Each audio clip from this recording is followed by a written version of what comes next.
Language learning is very evident mainly by means of communication and the use of language itself.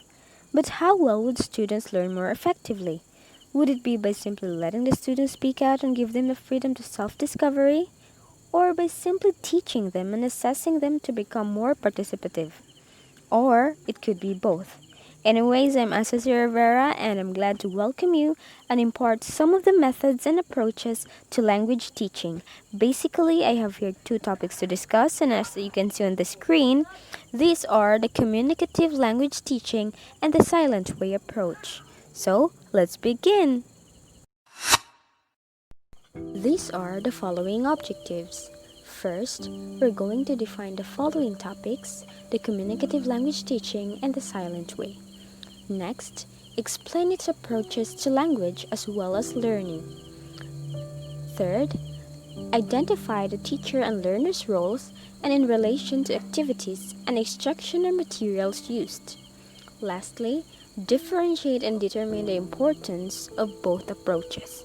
For an overall thought, we will be understanding more about the focus of communicative language teaching and silent way in the context of language teaching, and how it is pertinent to learners' acquisition considering such theories and rules. Let us consider these two terms. Method is considered procedural, or the overall plan carrying axiomatic approach into practice. When we say axiomatic, it means clear or vivid, through which application is taken into account. It tends to be the how. For example, how should I teach language for my students to learn more evidently? Or simply, it is the process or the strategy itself. On the other hand, approach is a theory or idea. It even relates to philosophy. It is a set of assumptions of nature of language, or a way of dealing something. It tends to answer what. For example, what features are to be considered? Method and approach is somewhat similar in a way that it tends to come up with an idea and ends with putting up an intended, well-decided action. So now let us move on to our main focus. Let's start with CLT, or the Communicative Language Teaching. It is an approach to teaching second and foreign languages, which seeks to quantify how and by what processes individuals acquire language, specifically English. It is also referred to as a communicative approach, and other terms used include notional functional approach or simply functional approach, which emphasizes interaction. The origins of communicative language teaching are to be found in the changes in the British language teaching traditions starting from the late 1960s and represented situational language as their major approach in teaching English, which emphasizes meaningful situational-based activities. English as a second language glossary even defined communicative language teaching as a set of principles about teaching, including recommendations about method and syllabus, where the focus is on meaningful communication, not structure, use, not usage. In other words, the fact that language is being used or applied is use. Usage is how language should be used. So basically, the former means the use of English to learn, while the latter means learning to use English. Approaches in terms of theory of language and learning. The communicative approach in language teaching starts from a theory of language as communication. Its goal is to develop what Himes in 1972 referred to as communicative competence. He coined this term in order to contrast Chomsky's theory of competence, focusing on characterizing the abstract abilities speakers possess that enable them to produce grammatically correct sentences in a language. On the contrary, Himes' views defines what a speaker needs to know in order to be communicatively competent in a speech community. He even developed procedures for teaching the four language skills, such as listening, speaking, reading, and writing, wherein activities are being utilized and integrated, reinforcing all four skills. In terms of language use, it even addresses the 7 basic communicative functions. In terms of theory of learning, elements include communication principle, task principle, and meaningfulness principle. By having real communication, or using language for carrying out meaningful tasks, or even language itself that is meaningful to the learner, all of those promote and support learning process. Communicative language teaching addresses the condition needed to promote second language learning rather than the process of language acquisition.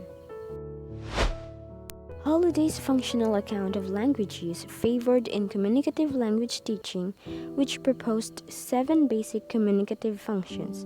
In short, these are the 7 basic uses of language, namely, instrumental, using language to get things; regulatory, using language to control behaviors of others; interactional, using language to create interaction with others; personal, using language to express feelings and meanings; heuristic, using language to learn and to discover; imaginative, using language to create a world of imagination; and lastly, representational, using language to communicate information. Learning a second language is similarly viewed by proponents of communicative language teaching as acquiring the linguistic means to perform different kinds of functions.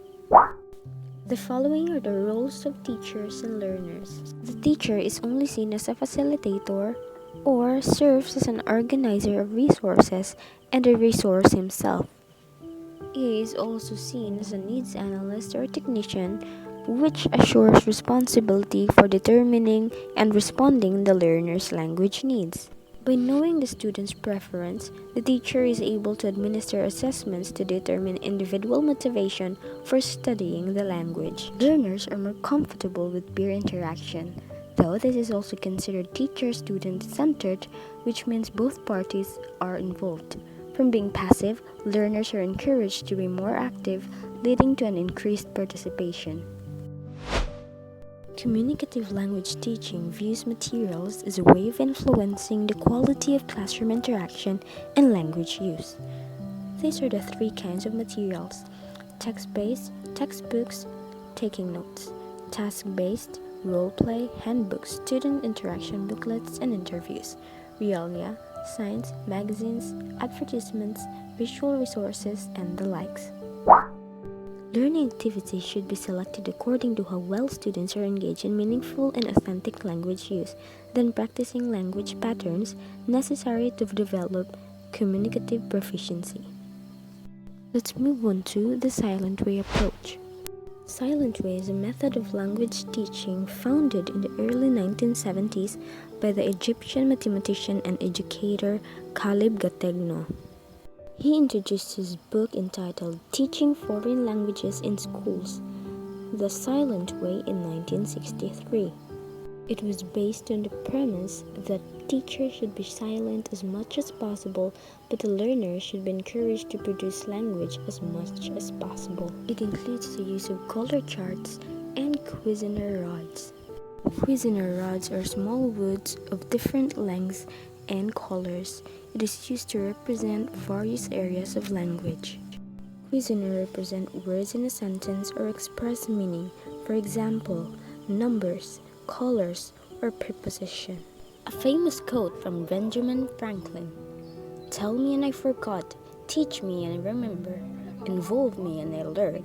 This quote is somewhat relevant to Edgar Dale's cone of experience, wherein students learn through means of involvement. It is also centralized in experiential learning, where one learns by doing. In here, the involvement and inclusion of the self is being emphasized. The roles of teachers and learners. Silence is in demand for teachers. They should be able to resist and only monitor and facilitate their students' efforts and discoveries. They should be silent as possible for their students to engage, unless the need to speak is necessary. In 1980, Stivik defines teachers in 3 ways: to teach, to test, and to get out of the way, which means leaving everything to the learners and trust the process of discovery learning. As for learners, they are expected to develop independence, autonomy, and responsibility. wherein they are able to set standards for themselves to do self-correction. By this, learners cooperate with their peers and become more lively in class. Let us then move on to its approaches in terms of theory of language and learning. By the way Silent Way is presented, it is obviously following a structural approach which sentence is considered to be its basic unit in terms of teaching, though it is more focused on the pronunciation. In terms of theory of learning, second language learner is unlike the first language learner in the same way because of what he now knows. In here, the natural and direct approach is thus misguided. Gategna even proposed an artificial approach based on the learner's commitment through silent awareness and active trial.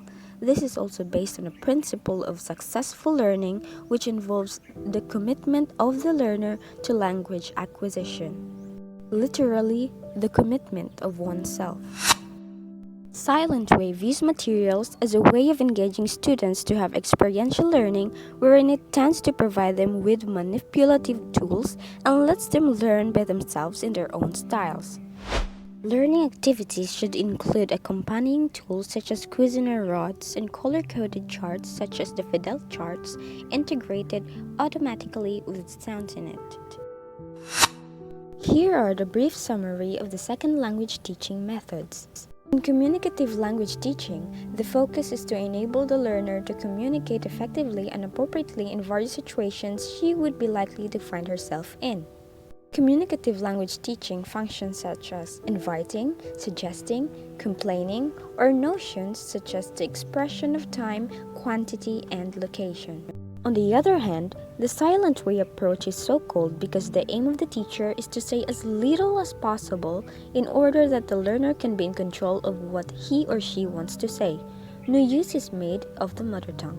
Both ways equal in terms of importance as they tend to make students learn language, but they differ on the way students are to be taught. To make things clear, the former is the application of language use to learn, while the latter means the manipulation of tools carrying language tasks in order to learn.